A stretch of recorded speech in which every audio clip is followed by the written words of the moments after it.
One other thing I will tell you guys is this, before I close out here. If you're going to ask Hal a question about business or anything, be quiet, listen, don't interrupt him, because he will bestow years of wisdom in a few sentences. And he's done that for all of us that know him well. So with that, I would suggest that you guys sit back, you listen to the Holy Spirit speak through Hal Rosser this morning. Amen. Wow. Thank you so much, Tommy. Paul, I just want to give you a shout out. You know, as I was thinking about doing this morning, I can't think of another person who's been involved with and more loyal to NCS for so many years. And even thinking back to the days when Lisa was involved. And I just want to give you a shout out for organizing this morning, but also for your years of effort and leadership. And it's just so great to see so many good friends. I'm having to redo my talk right now in my head because I know I can't lie here because there's too many of you that know me too well. So, and I apologize to those of you who've heard much of this before, but it is my story, so I can't change it. So I'm just going to start. I was born in Buffalo, New York, a little town called Hamburg outside of Buffalo. I had moved, we moved 7 or 8 times before I went to college.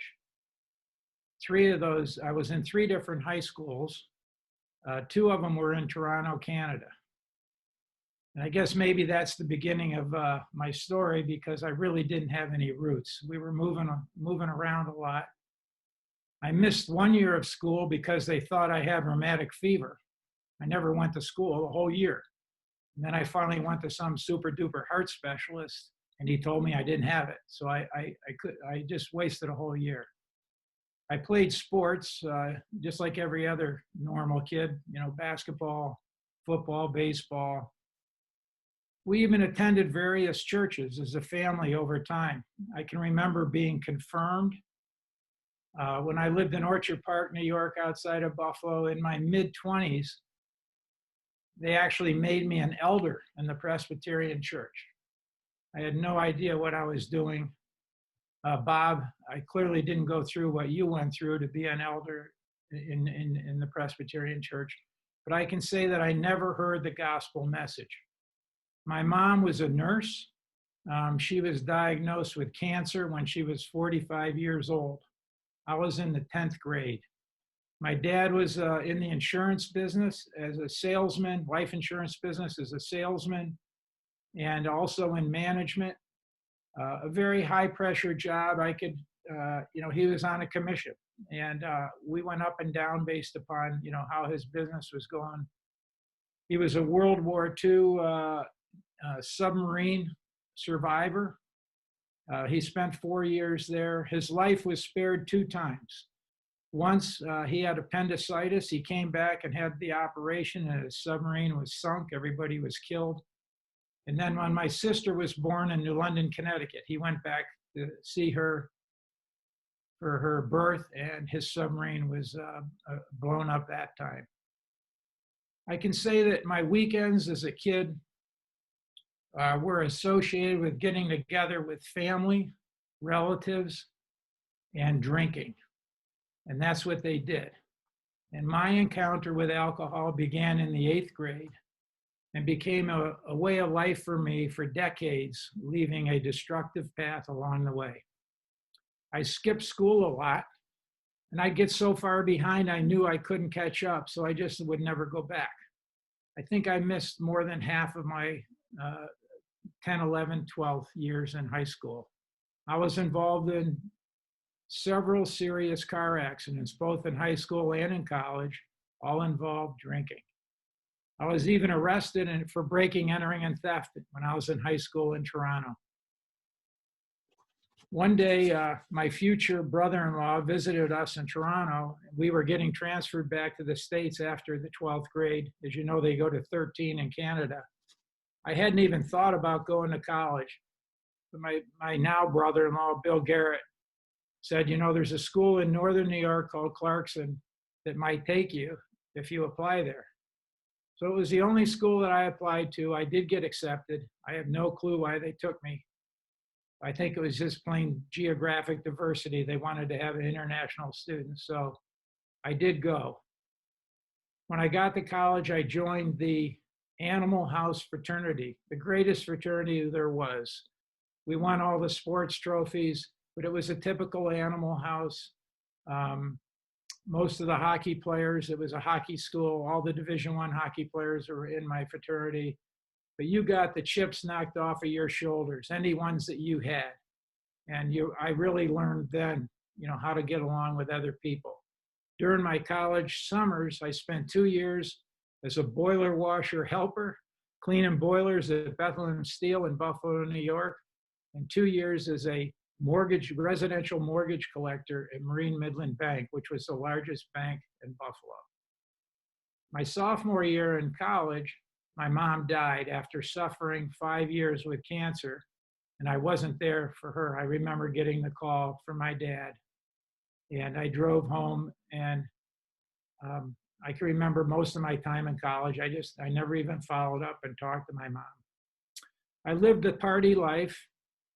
I didn't attend many classes in college either. And to this day, I still have the dream, probably every 2 or 3 months, of not having enough credits to graduate or not being able to find my classroom.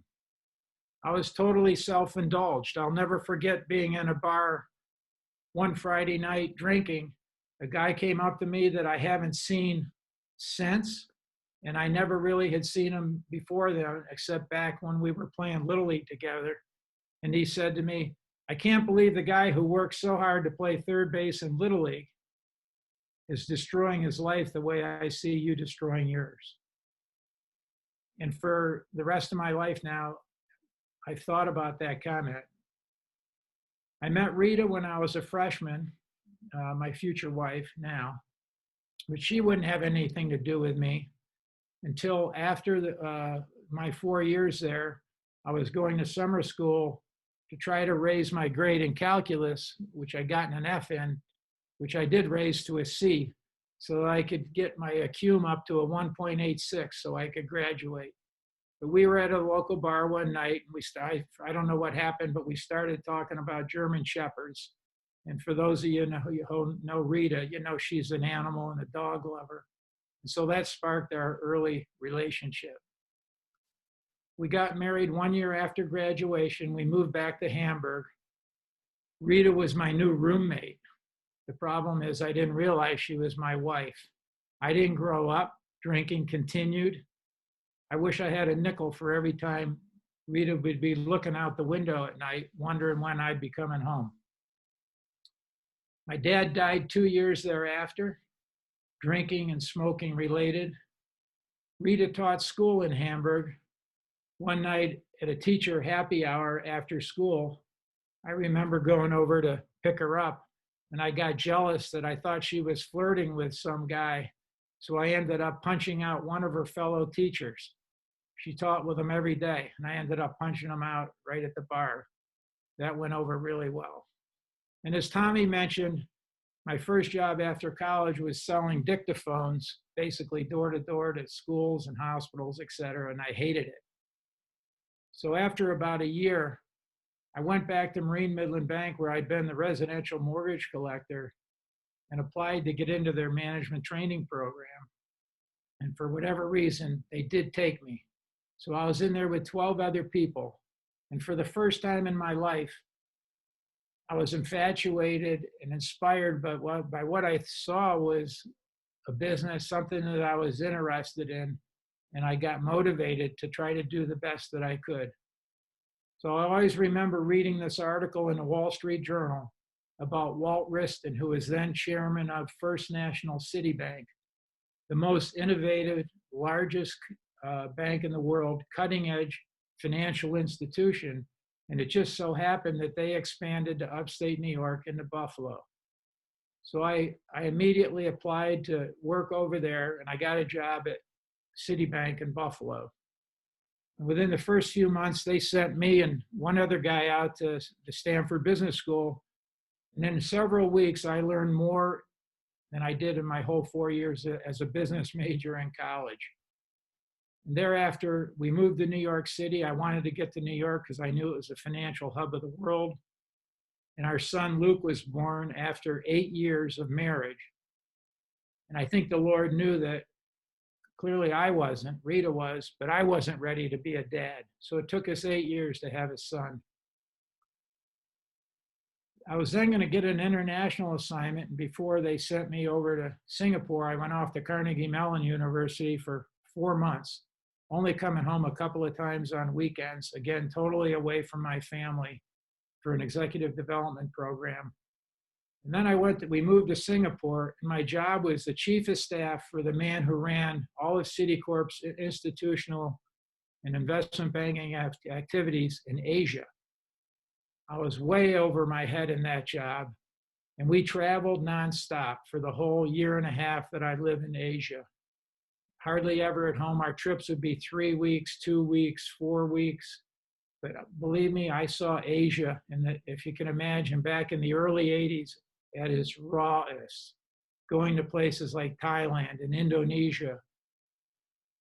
But the best thing that happened when we lived in Singapore was on one Sunday at the Baptist Church, Easter Sunday, they were playing a movie of Johnny Cash being Jesus, and he extended out his hand. And Rita was there. She says that I was with her, but I don't remember this. He extended out his hand, and Rita felt his hand grabbing her hand, and the Holy Spirit encountered her. Heat went through her whole body, and at that moment, she met Jesus. After a year and a half in Singapore and in Asia, we returned back to New York, and I got a job being in charge of the bank's activities and relationships with the large national and multinational corporations that were based between Maine and Florida. I had 6 different offices up and down the East Coast, and they made me a senior credit officer. And at that time, a senior credit officer was a really big deal. And what it meant is that myself and one other senior credit officer could lend the legal lending limit of the bank, several $100 million. And I can always remember going back when I worked at Marine Midland, I made a $40,000 car loan one day, and I was telling my dad about it. And he said, no way would they ever allow you to make a $40,000 car loan. So I think I've spent my whole life trying to prove them wrong and to make them proud of me. My career continued to rise. The problem is, so did my drinking. Being deeply involved with 2 of my clients at the time, both Holiday Inn Hotels and Macmillan Publishing, who were doing leveraged buyouts, made me want to get into that business. And that's what they were called back then. It's now called private equity.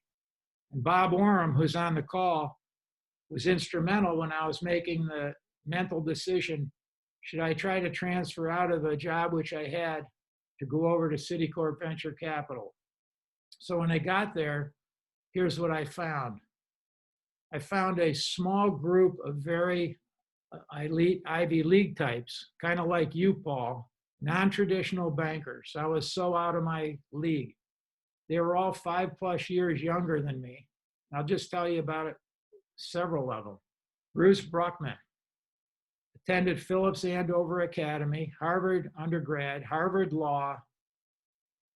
He was a scholar athlete at Phillips Andover and a tremendous lacrosse player. Steve Sherrill, Yale undergrad, Columbia Law, a member of 6 to 7 of the most exclusive golf courses in the world, 3-time club champion at Shinnecock, also successive year scholar athlete at Phillips Andover.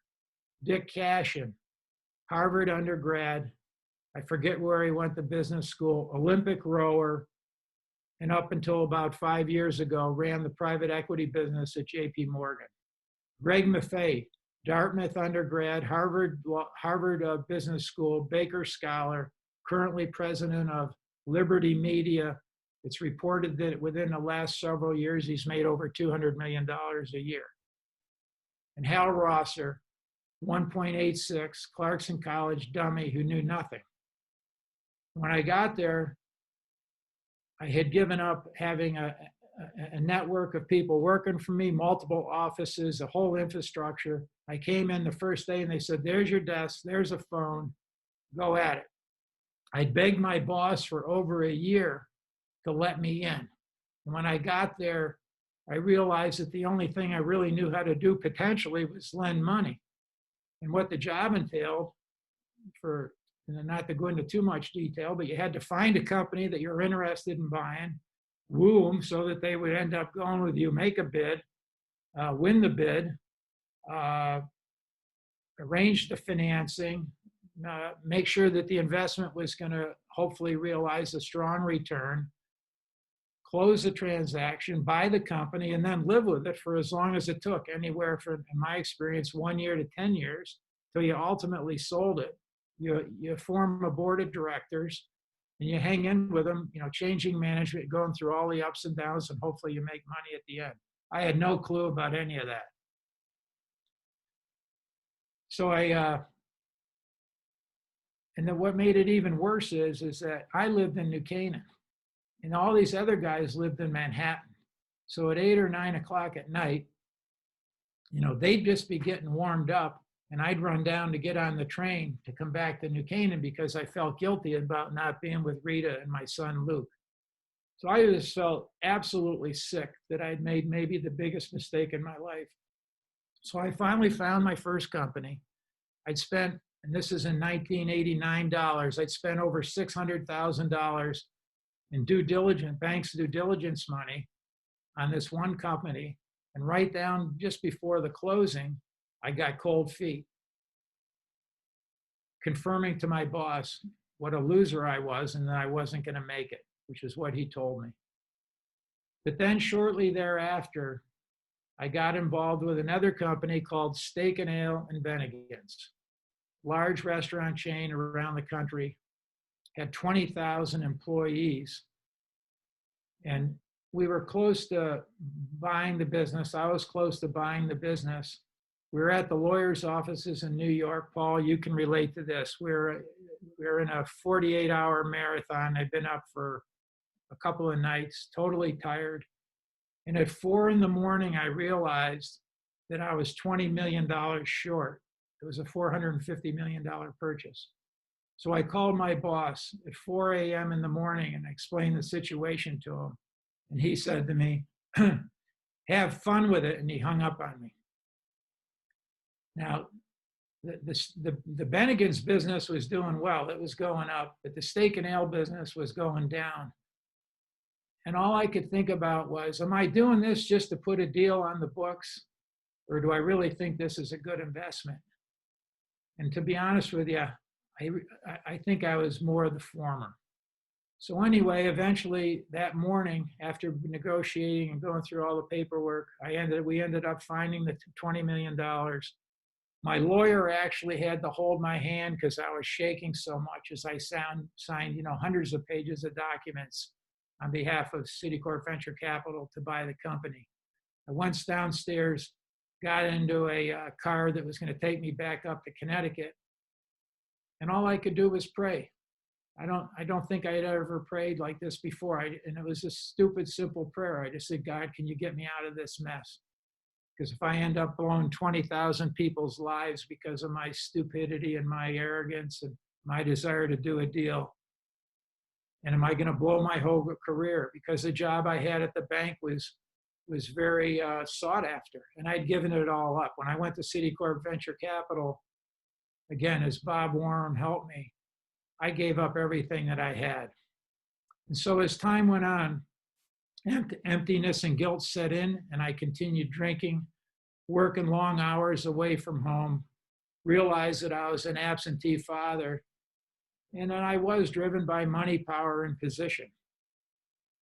I knew things weren't right. My heart was desperate and softened, and the Holy Spirit intervened. And through a confluence of events, which are too lengthy to go through now, My life totally and miraculously changed by experiencing the love of Jesus Christ, his forgiveness, and the good news. My pastor, Cliff Connectley, Rita's prayer group, which she'd been in for 8 years. One of the people in her prayer group was Susie Lane's mom, Jim Lane's wife, a guest preacher at another church. And I went home on a Sunday night in my family room and turned on Charles Stanley. He gave the invitation. I got down on my hands and knees all alone in my own family room and gave my life to Jesus Christ. My perspective totally changed. I was now thinking about, what's God's plan for men versus the world's plan? And started asking all the life's big questions. Why am I here? What's my purpose? Where am I going? I started reading the scriptures. They were amazing. And with the help of so many people, I began to learn about Jesus. I would even bring my pastor, Cliff Connectley, into my boss in New York to talk about Jesus. He was an icon in the industry, and he began calling me the Reverend, and he moved my office right over next to his. And he was more interested in hearing about Jesus than he was any deal that anybody ever brought to him. I was on fire. We were handing out tracts. I actually asked Focus on the Family to help me fight a sex ed program at New Canaan Country School. We got it knocked out, but we made a lot of enemies. Involved in TV ministry. And then as a side note, not much longer than that, I got a call within a few months, approached by a man named John Kluge. John Kluge was the chairman of Metro Media. He was then the #1 richest man in the world on the Forbes 100 list. Back then, it was only like $6 billion, but that was his net worth back in the early 90s. And he wanted to buy a stake in Allen Bennigan's. So we sold it to him. We made $100 million. And I finally then earned my boss's approval and my peers' approval.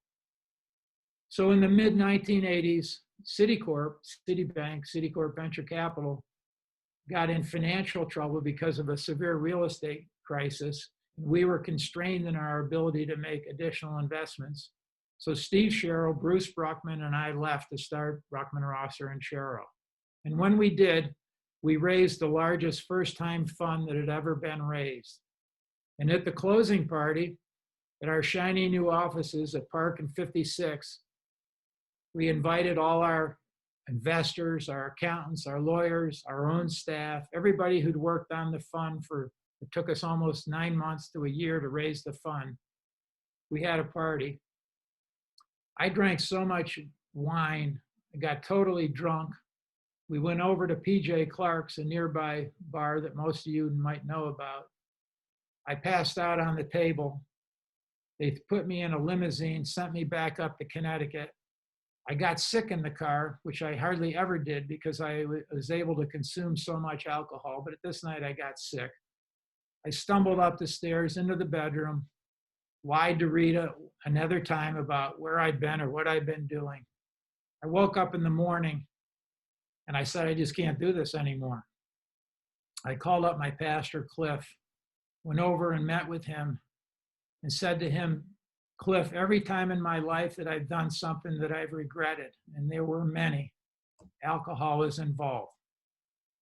And he just looked at me and said, well, that's an easy decision.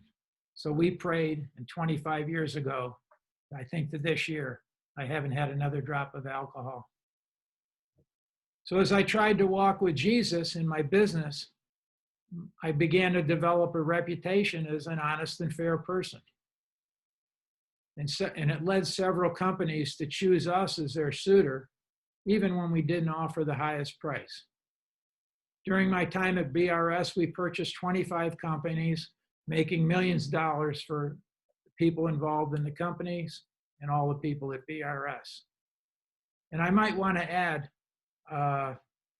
just for private equity in general, we improved so many companies' operation and recreated millions of jobs as a firm over the years.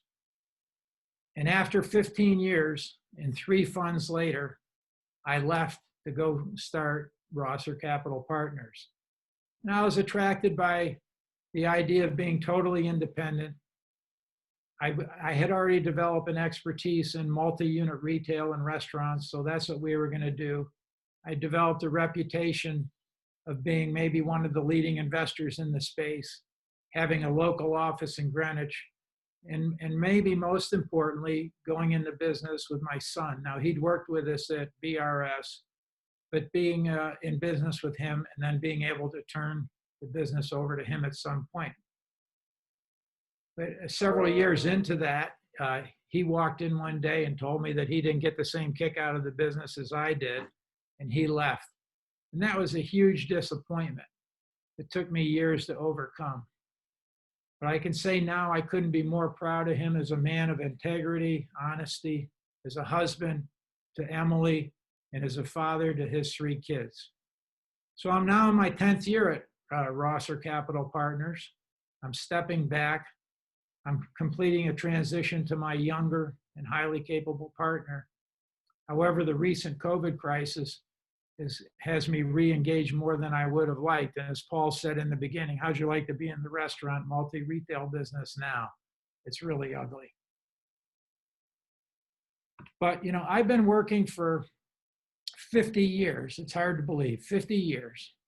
I've lived in 23 different houses. I actually, for this speech, went back over my life. I've lived in 23 different houses in 16 different towns. I myself have purchased over 25 companies. I've sat on over 40 corporate boards. I've sat on 6 nonprofit boards, traveled to 24 countries and cultures, met with hundreds of CEOs and management teams, and many, many great Christian pastors and leaders. Guys, I'm getting old. But I actually have, and what I wanted to do is share some observations, questions I still have, and struggles that I still have. There's actually 8 of them, so just bear with me. I think one of the first ones is I ask myself continually, am I actually fully committed in all aspects of my life to Jesus, or am I just beating around the bush? How much of me does Jesus have? And I'm trying to grow recognizing who he is to me rather than what he can do for me. But he's been so merciful and present in my life. And my love, as Tommy said, my love for him grows daily. The second one is our team and the people we've worked with have encountered worldly success, tremendous success. But what I've seen and experienced more often than not, and I think we all know this, is that living for yourself leads to an empty life. There's no greater pain, and I think this is a quote from Mark Evans, there's no greater pain than the pain of self-absorption. And Rita and I have been greatly blessed as we try to do our small part to support works around the sanctity of life, global evangelism, prison ministry, and Jesus-centered education and leadership in Africa. The third one is being in a community with other believers is essential and life-fulfilling. It really is. That's where Jesus is. And as we say at NCS all the time, life boils down to friendship with him and friendship with others. And that's why I love NCS, where friendships have influenced and directed my life significantly over the last 20 years. Isolated men get in trouble. And our wives and children are desperately needing us to step up as the spiritual leaders in our families. And may I not forget my wife. My love grows for her every day. She's put up with so much. She's taught me so much. And I can honestly say, these are our best days. Fourth point is people are hurting and are living superficial lives. Many of us as believers. Why? Because we lack purpose and hope. Jesus is the vine. When I stay connected to him, life is meaningful. Even as he prunes through unanswered prayers life's disappointments, and my timing not being his timing. We are all created uniquely. I've spent much of my life comparing and striving. We can't be used as God intended if we're conforming to the world, rather than being true to the person he created us to be.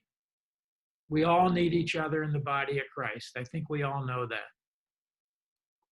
Number 6, I continue to fight one of the biggest regrets in my life. And I'm slowly learning how to release my expectations for my closest loved ones, delighting in them as God created them to be. And in doing so, I'm striving to be more patient, more forbearing, and more humble. Number 7, looking back over the harder times in my life. And they were my move to Citicorp Venture Capital. I was sued for $1 billion personally at one point. It took a year and a half to get through. That was hell. The loneliness of not having a mom and dad to share life experiences with and to tell them how I loved them, which I don't think I ever really did. And how that high school arrest came back to bite me 30 years later. I didn't realize it at the time, but Jesus has been with me all the way. What a phenomenal presence he's had. And finally, to the title of my talk today, Shame on Me. And I really wanted to focus on this because my feelings of shame have been a struggle for me my entire life. I have a lot to be shameful about. A single triggering event can take me right back in time. The scriptures clearly deal with this. I know in John 13 and in 1 John 4. But I expect many of you on this call have shared this struggle too. Some say it's the biggest issue men face today that keeps us from living the life that he's created us to live. Shame is a barrier to being able to love and feeling love. Shame makes us put on a false persona, hiding and covering ourselves. And believe me, I've been there. But Jesus didn't see the lady at the well as a whore. Jacob is a heel grabber. The prodigal son is a foolish kid. Or the lost sheep, the one lost sheep is insignificant. And he said to you, you are Peter. He said, you are Peter, the disowner. And on this rock, I'll build my church. So guys, we can love because he loved us first. God is always in the process of redeeming and restoring. And I'm thankful for his love and mercy every day. And I really feel that if you're struggling with this issue of shame, that you need to get over it because it is Satan's way of keeping us off target. So it's been a privilege and an honor to share my story with you. I apologize. Most of you have heard it before, but that's my story, Paul. So I'm glad that I was able to do it with you.